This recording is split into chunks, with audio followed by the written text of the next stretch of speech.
Hello everyone, welcome back to CAPSA. In today's video, we are diving into a crucial renal physiology topic, urine formation.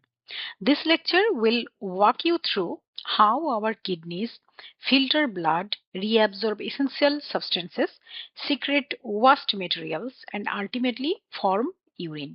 We will break it down into clear steps with diagrams, terms, and explanations. So let's get started. The first essential step in urine formation is glomerular filtration, and it all begins in the renal corpuscle, which consists of the glomerulus, a network of capillaries surrounded by Bowman's capsule. Filtration is driven by the high hydrostatic pressure within the glomerular capillaries. It's around 60 mm of Hg. This pressure forces fluid and small solutes out of the blood and into the Bowman's capsule, forming what's called the glomerular filtrate. Now, for this process to be selective, it passes through a three-layer filtration barrier. The fenestrated endothelium of the glomerular capillaries allows plasma and dissolved substances to pass but block the red blood cells and white blood cells. Next is the basement membrane, which carries a negative charge.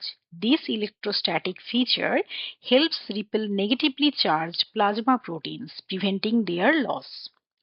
Finally, podocytes, specialized epithelial cells in Bowman's capsule, extend foot-like projections with filtration slits.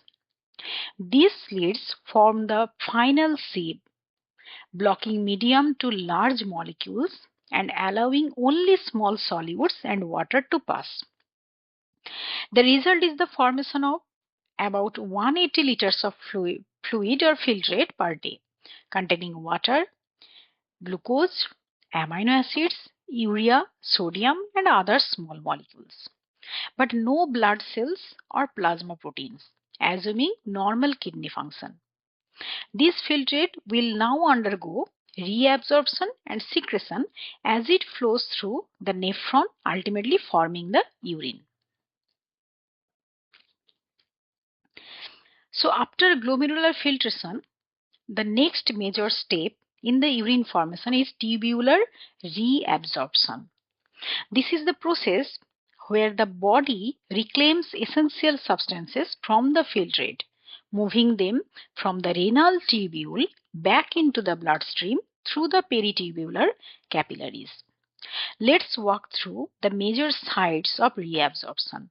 The proximal convoluted tubule, or PCT, is the busiest segment. It reabsorbs about 65 to 70% of the filtered load, including all the glucose, all amino acids, and major electrolytes like sodium, chloride, potassium, and bicarbonate. Water follows these solutes passively through the osmosis process. Even small proteins are reabsorbed via endocytosis pathway. Then comes the loop of Henle, or Henle's loop, which is divided into two limbs.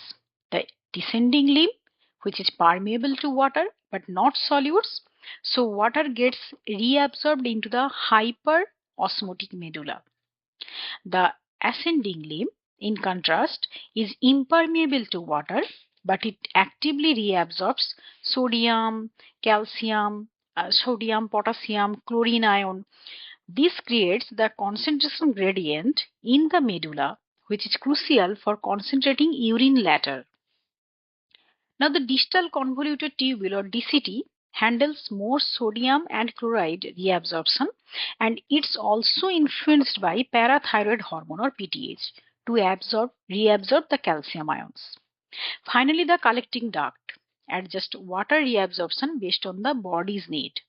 This is where antidiuretic hormone, or ADH, comes into play, making the duct more permeable to water, leading to more reabsorption when the body is dehydrated.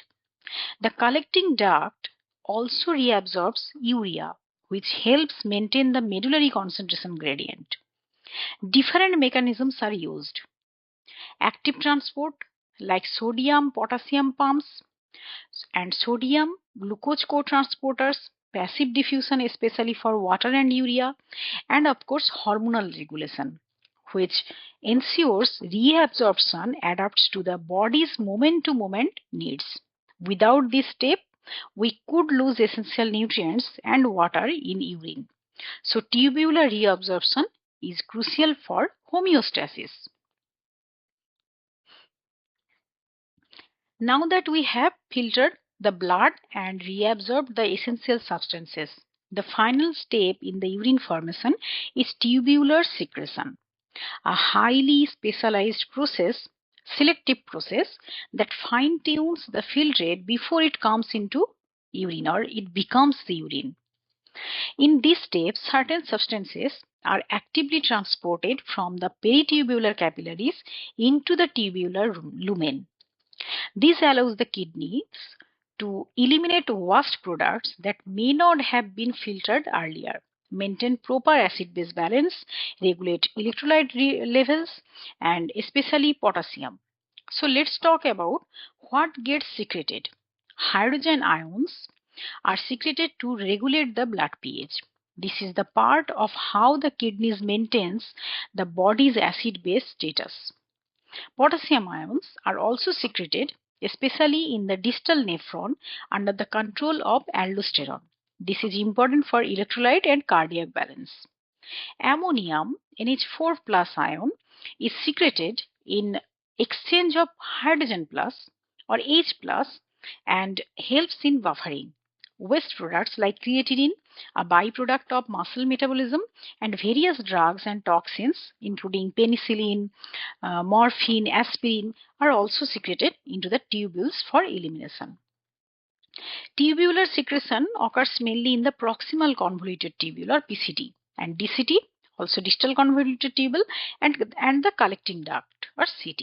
So while reabsorption saves what's valuable, secretion ensures that harmful or excess substances are actively removed, making this step just as essential for maintaining body's internal environment. In addition to the basic steps of filtration, reabsorption and secretion, hormonal regulation plays a vital role in fine-tuning the kidney's function, especially in water and electrolyte balance. Let's break down the key hormones involved. Antidiuretic hormone or ADH, also known as vasopressin, is released from the posterior pituitary gland in response to dehydration or high blood osmolarity. ADH acts on the collecting ducts, making them more permeable to water. This leads to increased water reabsorption, so less water is lost in the urine, which is especially important when the body needs to conserve fluids. Aldosterone is a steroidal hormone secreted by the adrenal cortex, particularly when sodium levels are low or potassium levels are high. It acts on distal convoluted tubule and collecting duct, promoting sodium reabsorption and potassium secretion. This helps maintain blood pressure and electrolyte balance. Now, atrial natriuretic peptide or ANP. It's secreted by atria of the heart when there is too much blood volume or pressure. ANP inhibits sodium reabsorption in the distal nephron and increases sodium and water excretion, thus helping it to reduce the blood volume and pressure. It especially counteracts the actions of aldosterone. Parathyroid hormone, which is released by parathyroid glands in response to low blood calcium levels. In the kidney, it increases calcium reabsorption and decreases phosphate reabsorption, mainly in the distal convoluted tubule. So these hormones ensure that urine composition adapts to the body's current needs, whether that's conserving water, excreting excess sodium, or regulating calcium and potassium levels. Without this hormonal control, the kidneys would not be able to maintain homeostasis effectively. So after all, the process of filtration, reabsorption, secretion, what finally reaches the renal pelvis and flows into the ureters is the urine. So a carefully filtered and concentrated fluid meant to eliminate waste and maintain the homeostasis. So let's look at its final composition. On average, a healthy adult produces about 1.5 liters of urine per day, though this can vary depending on hydration, hormone levels, and overall health. Urine is typically pale yellow in color due to the pigment called urochrome, which is a breakdown product of hemoglobin. It's clear in appearance, mildly aromatic in odor, and has a pH range from 4.5 to 8, depending on the diet, hydration, and acid-base status.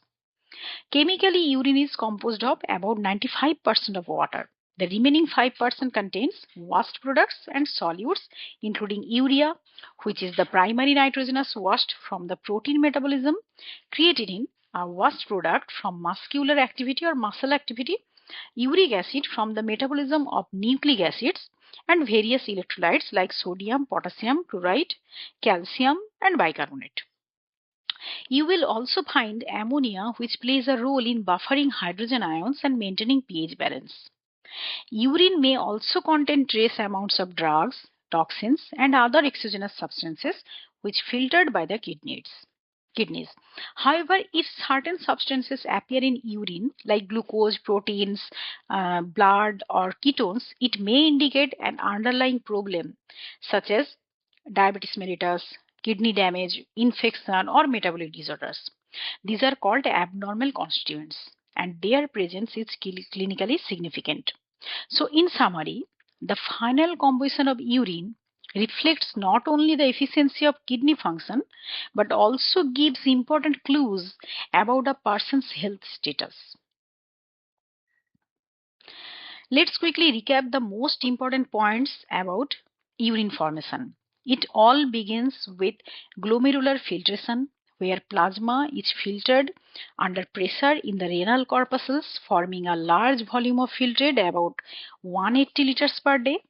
Next is tubular reabsorption, where useful substances like glucose, sodium, water are reclaimed. This happens primarily in the proximal convoluted tubule, but also along the nephron loop and distal parts. Then comes tubular secretion, a fine tuning process where the kidneys actively remove the unwanted ions, acids, drugs, and other waste materials into the tubular fluid. Throughout this process, several hormones including ADH, aldosterone, ANP, PTH, they plays a key role, adjust water and ion handling to match the body's need. The end result is urine formation, a fluid that's mostly water containing urea, creatinine, uric acid, electrolytes, and sometimes, if something wrong, abnormal elements like protein, glucose, or blood. So if this lecture helped you understand urine formation clearly, please take a moment to like, share, and subscribe to the channel. This is a free learning platform, and I am committed to posting detailed exam-focused content to help students like you. Whether you are in medical school, nursing, or life sciences, your one like, one share, or one subscribe might seem small, but it truly helps this channel reach more learners who need free educational support. So if you learned something today, hit that like button, share it with your friends, and make sure you are subscribed. Thanks for watching, and I will see you in the next lecture.